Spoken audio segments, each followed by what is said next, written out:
예, 안녕하십니까. 새누리당 이종명 의원입니다. 지난 3주 동안 국방부 장관님 이하 각 기관 또 부대 모두 수감하시느라 고생하셨습니다. 지난 3주간 국방부와 여야기관 부대 국정감사를 통해서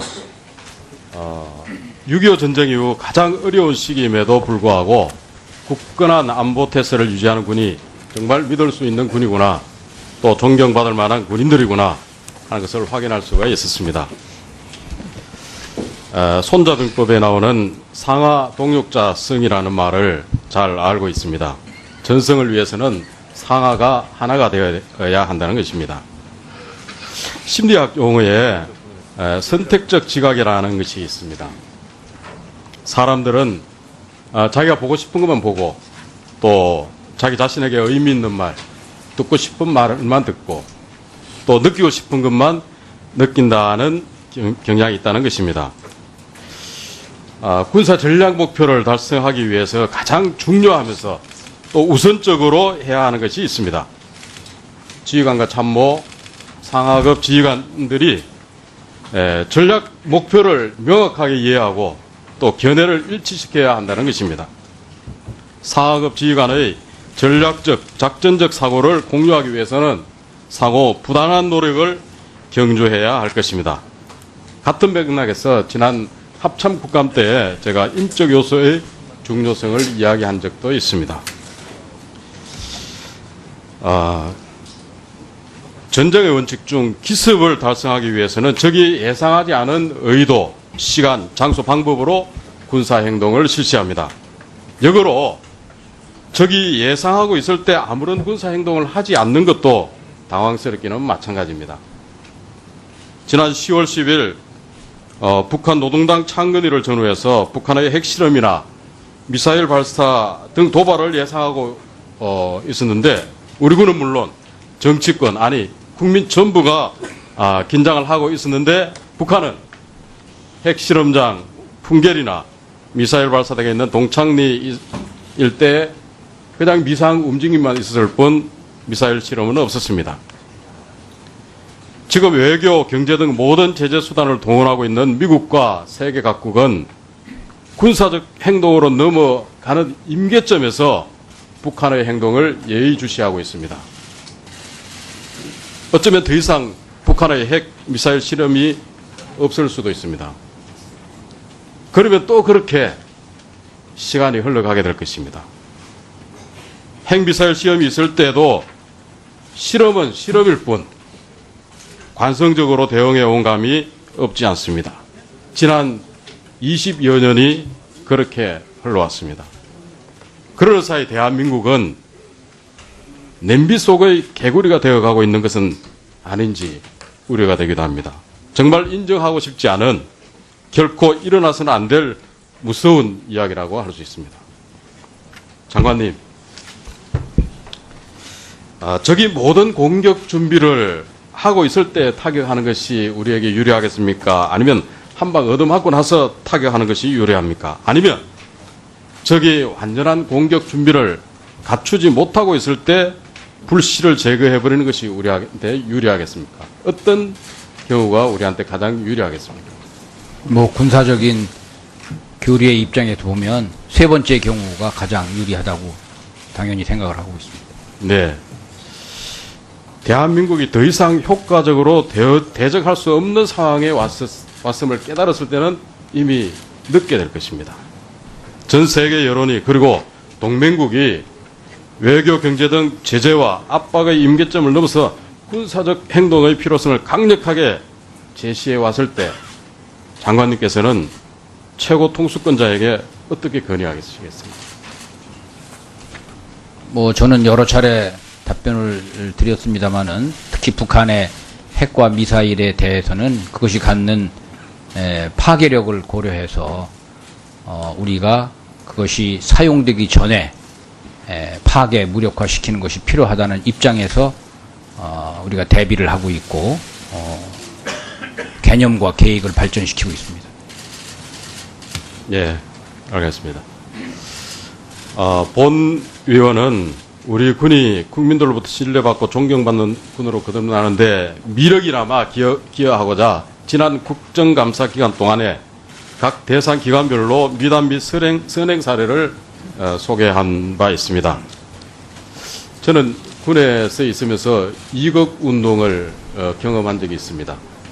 단점을 최소화시키고 장점을 극대화시켜야 한다는 것이었습니다. 잘못한 것은 물론 지적해서 고치는 잘못한 것을 지적해서 고치는 것보다 잘한 것을 칭찬해서 더욱 발전시키는 효과가 더 크다는 것도 배웠습니다.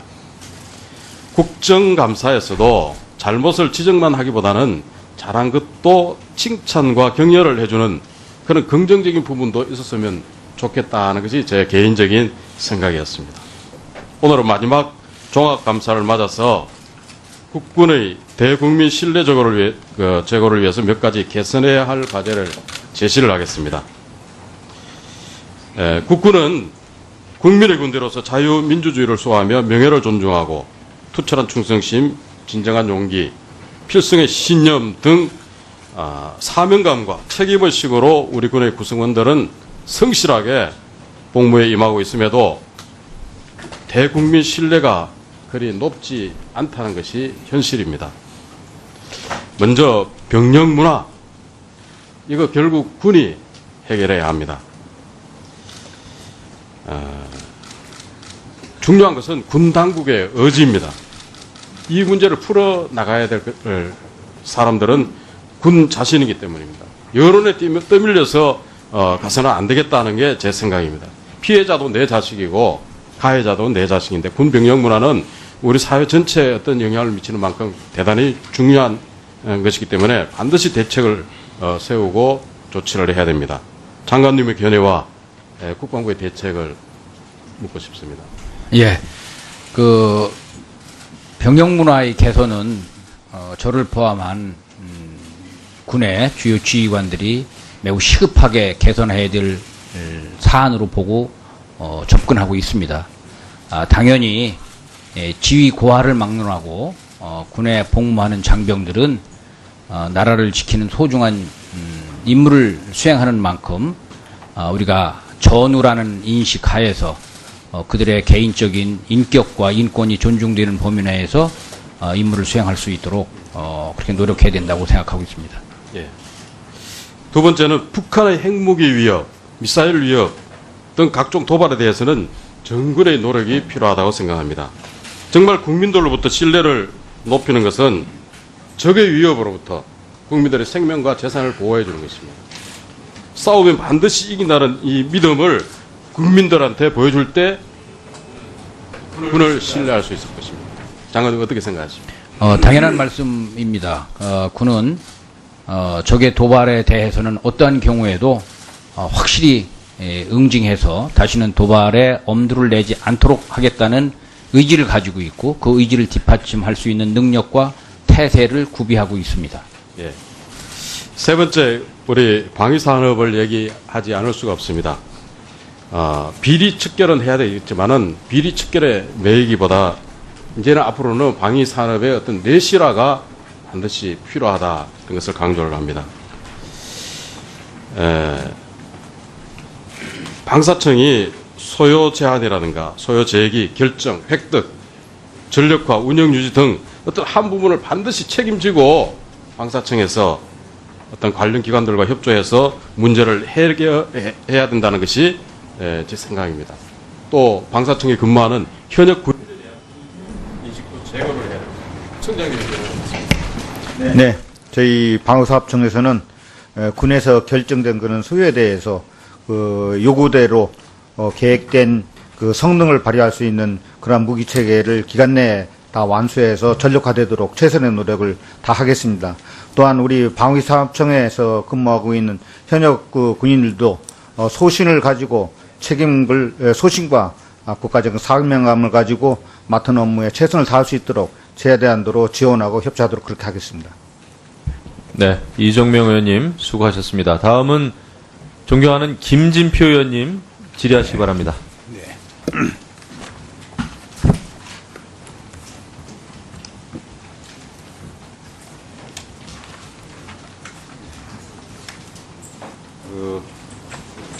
사이버 사령관 나오셨나요, 오늘? 마이크 좀 갖고 답변해 주시죠. 네. 사이버 사령부에서 9월 25일 백신 중계 서버의 네트워크를 분리했는데, 그러면 이 백신 중계 서버의 취약점을 악용해서 악성 코드가 유포됐다 하는 것을 확인했기 때문에 이 백신 중계 서버의 네트워크를 물리적으로 분리한 거 아닙니까? 네, 맞습니다. 그러면 악성 코드가 들어왔다. 백신 중계 서버의 취약점을 악용해서 악성 코드가 유포되었다는 걸 탐지했던 시점은 언제입니까?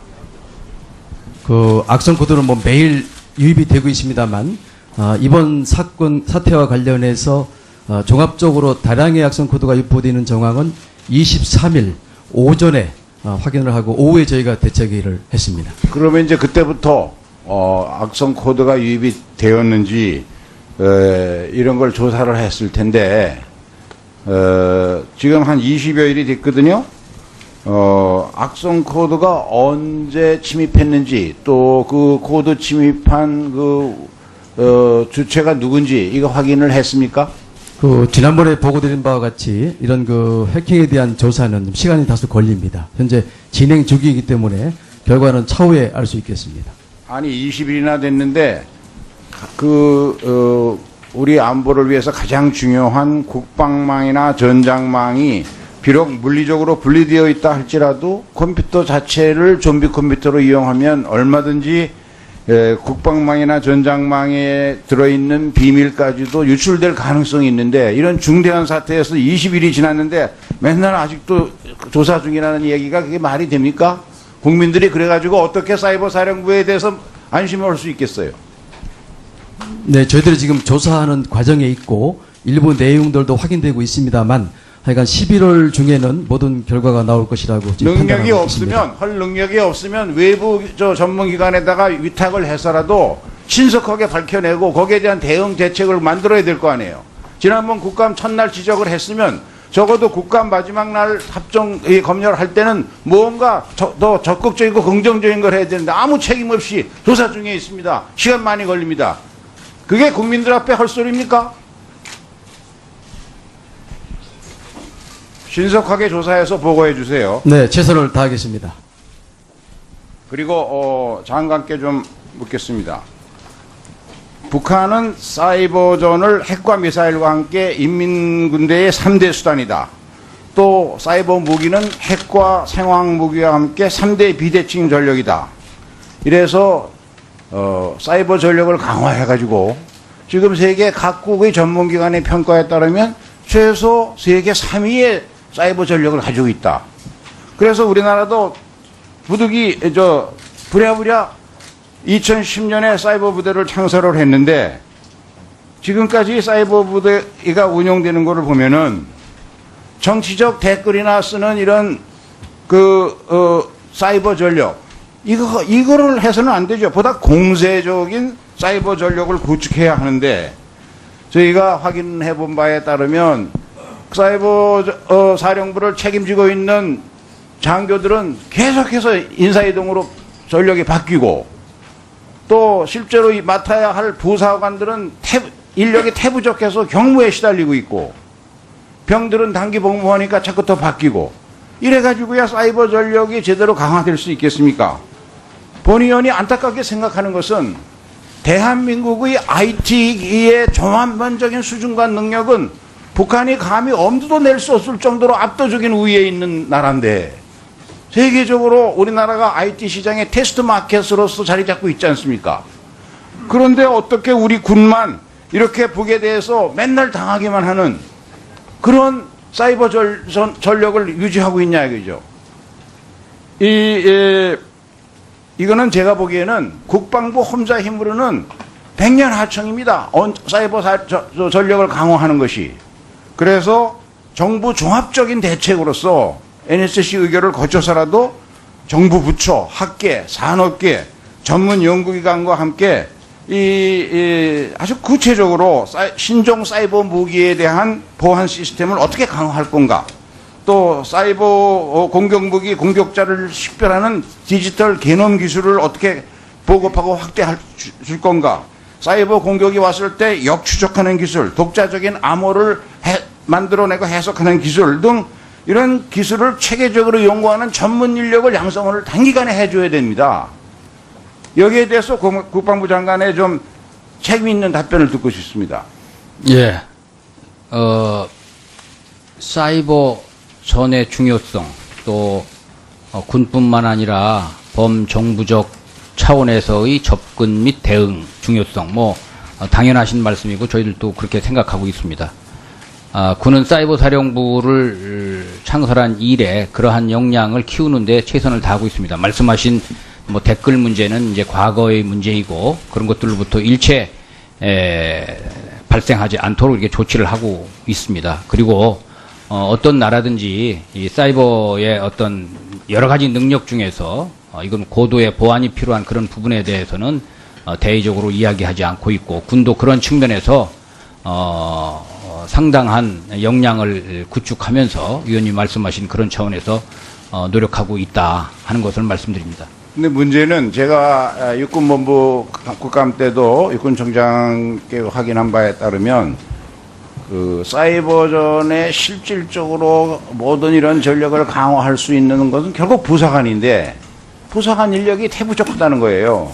그걸 좀 점검해 보시고 사이버 사령부의 부사관을 획기적으로 늘릴 수 있는 그런 대책을 좀 강구해 주시기 바랍니다. 예.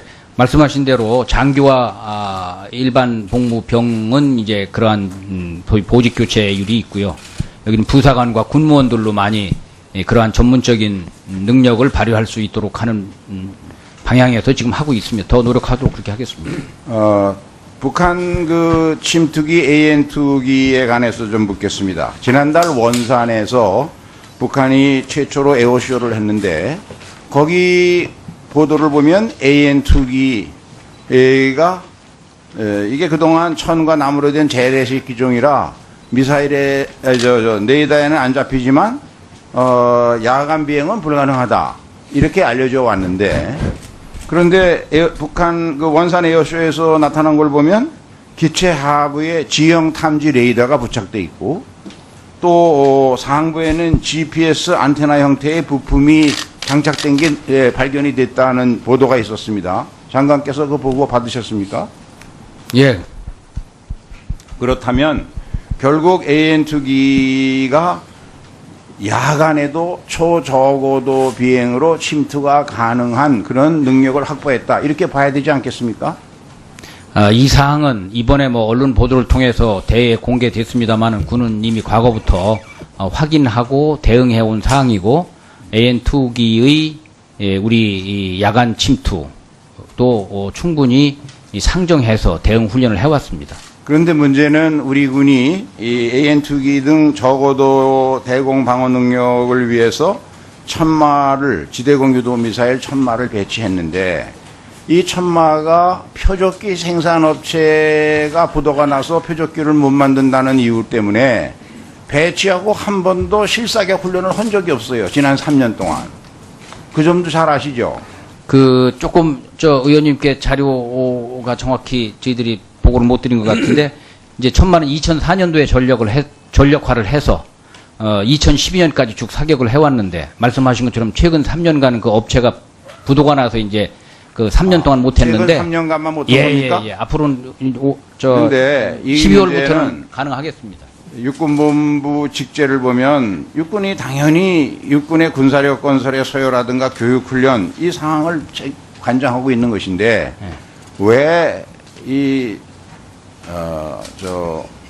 표적기 생산 업체가 문제가 있으면 즉각 대응 태세를 강구하고 뭘 하고 해서 이 훈련 공백 기간이 최소화되도록 하는 적극적 조치를 취해야지 강 건너 불 보듯이 3년간이나 한 1년이라면 이해가 가요. 3년간이나 그냥 훈련도 못하고 그대로 방치하고 있다고 하는 것은 이게 좀 문제가 있다고 봅니다. 예. 그래서 우리 군이 가지고 있는 다른 그런 미사일 방어 체계도 실사격 훈련이 제대로 되고 있는지 전반적으로 정기적인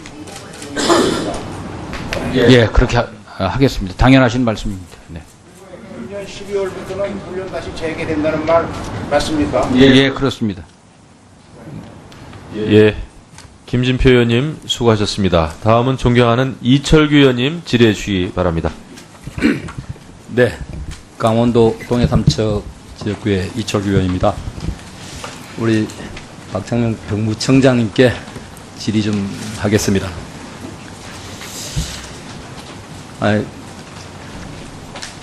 상임위 활동을 하면서 도저히 묵과할 수 없는 이런 이 공직자들의 이 기강 회의 실태가 발견이 됐습니다. 국가를 기망해서 그에게 예산을 손실시킨 사안입니다. 청장님 물론 재임 중에 일만은 아닙니다. 우리 병무청이 운영하는 사회복무교육센터와 관련해서 질의하겠습니다. 우리 화면 좀 띄워보시죠. 우리 서울병무청은 2008년 3월 1일부터 12월 22일까지 이 관악구 봉천동에 있는 대연빌딩 6, 7, 8, 9층을 임차해서 센터로 사용했습니다. 그간 계약 기간 중에 134억 원을 임차 관리비로 예산에서 지출한 사례가 있습니다. 다음 장 넘겨주시죠. 이 병무청이 대연빌딩과 계약한 계약서를 보면은 5,033평방미터로 되어 있습니다.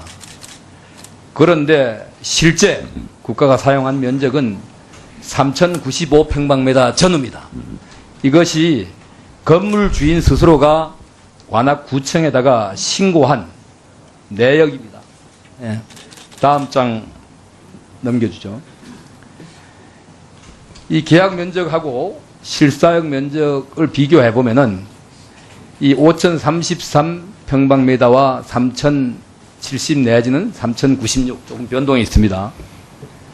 이 임차 관리비가 52억이 과다 지급되었습니다. 다음 장 넘겨주시죠. 이렇게 임차 관리비가 과다 지급되게 된 배경을 확인해 보면은 당초 2008년 2월 달에 병무청 내에서 이 건물의 임차 계약을 하기 위해서 품의서가 작성이 됩니다.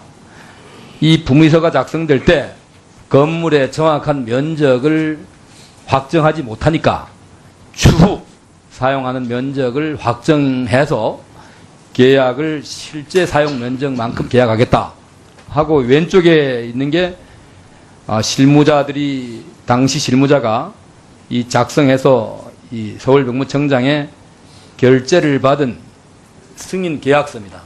그런데 이후에 실제 계약이 체결될 때는 그러한 내용이 빠져버렸습니다. 계약서 바꿔치기를 하게 된 겁니다. 계약서 변조가 발생이 된 겁니다. 다음 장이죠. 단순히 면적뿐만 아니라 계약 조건을 볼 것 같으면은 당시 병무청이 사용하던 6, 7, 8, 9층을 지금은 마찬가지로 우리 정부의 산하기관인 복지부의 보건복지인력개발원이 6, 7층 전부와 8층 절반을 사용하고 있는데 한 평당 임차료가 11만 5천 원입니다. 지금 관리비까지 포함해서요. 당시에 병무청이 사용할 당시에는 8년 전임에도 불구하고 15만 8천 원에 계약을 하게 됩니다. 임차료가 지금하고 단순 비교해도 37% 넘게 이 과다 책정이 됐습니다. 다음 장 넘겨주시죠. 현재 이 주변 빌딩의 임대료 시세를 볼 것 같으면은 8년 후인 오늘 이 시점에도 대개 11만 원 전후 또 조금 위치가 못한 곳은 7만 5천 원까지 임대관리비까지 이렇게 이 시세가 형성되어 있습니다. 그럼에도 불구하고 2008년도에 서울병무청은 15만 8천 원이라는 이 비싼 임차료를 지불하면서 대연 빌딩을 임차에 사용하게 됩니다. 다음 장 넘겨주죠. 여기서 보면은 어떤 문제가 있었느냐. 계약을 체결할 때 관리 감독자들이 무지하고 관심이 없어서 그런지 몰라도 또는 아니면은 실무자와 결탁이 되었든 간에 최장 계약서 내용을 확인하지 않고 결제가 이루어졌습니다. 또한 이 건물은 당시에 9층이 없던 건물입니다.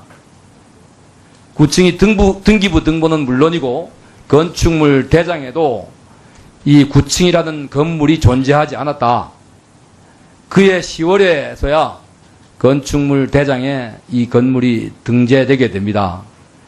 그렇다면은 실존하지 않은 건물, 특히나 이 국가계약법에는 등기가 되거나 준공되지 아니한 건물을 임차해서도 안 되지만 또한 사용해서도 안 됩니다. 불법을 방조하는 행위가 되기 때문에 그렇습니다. 또한 당시에 이 계약에 최소한도 공인중개사라든가 법무사는 충분히 이 내용을 알 수 있었음에도 불구하고 여기에 대해서 문제를 제기하지 않았습니다.